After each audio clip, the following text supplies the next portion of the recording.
14.2, 14.1.2.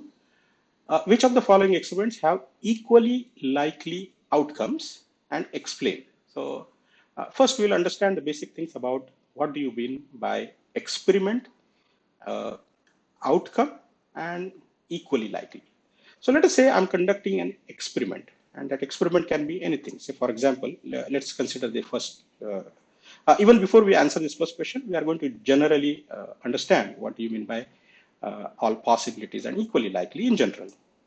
Let's say I conduct an experiment, or if there is an event like tossing the coin, you have two outcomes, heads and tails.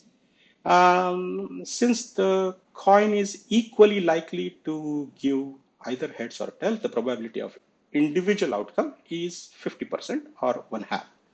In that case, there is no clear preference of any one of the outcomes. Both outcomes are equally likely. Why? Because their probabilities are exactly equal. Now, since there are two possible outcomes, each probability is 1 by 2, or 50%, 50%.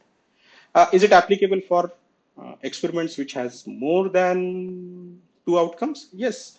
In case if I roll a die, then I will have 6 possible outcomes. 1, 2, 3, 4, and 5, 6.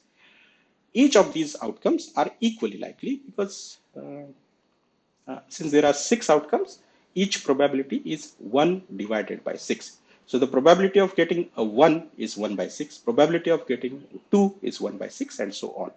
Again, here we do not have a clear preference. All the outcomes are treated equally, and their probabilities will be exactly same. So this is also another case of equally likely outcome. Let's take another example. A baby is born. Now, nature does not discriminate based on gender. 50% of the babies born are boy, remaining 50% are girl. Let's take a true-false question, which has only two choices, and the question is not biased. It is not. Both are possible outcomes. It can be true. It can be false. We don't know. So in that case, also each outcome is equally likely. So it will be 50%, 50% each. So all these 4 scenarios, which I have mentioned here, they represent an event where outcome is equally likely, simply because each outcome is having same probability as compared to the remaining outcomes. Now, what about like experiments which do not have equally likely outcomes? Let's consider them too. Let's say, now let's go back to our first question. A driver attempts to start a car. So starting a car as an event, it has 2 outcomes. The car will either start or the car does not start. Now, can we say that these 2 are equally likely?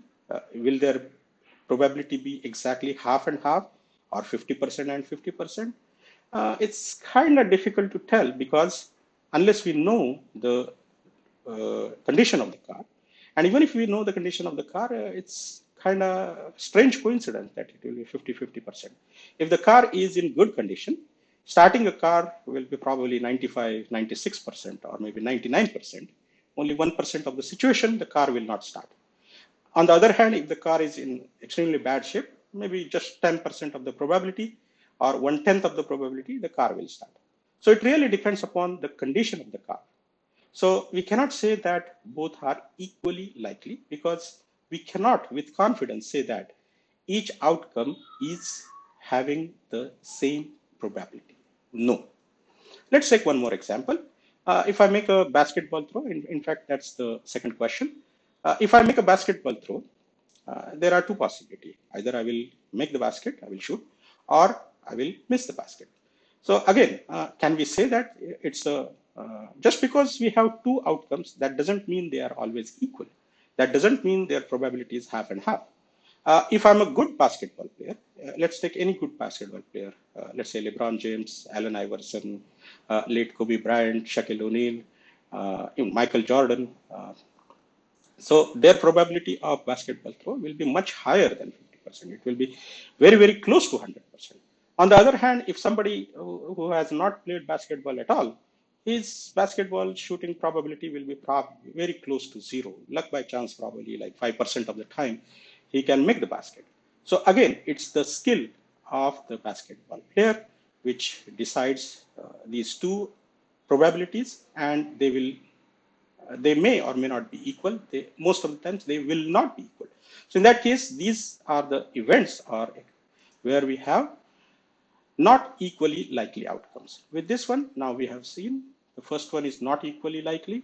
Second one is also not equally likely. The third one, because it has only two questions, and here I'm assuming that both are possible same way, so we can say equally likely. And the baby boy or baby girl, that is also equally likely.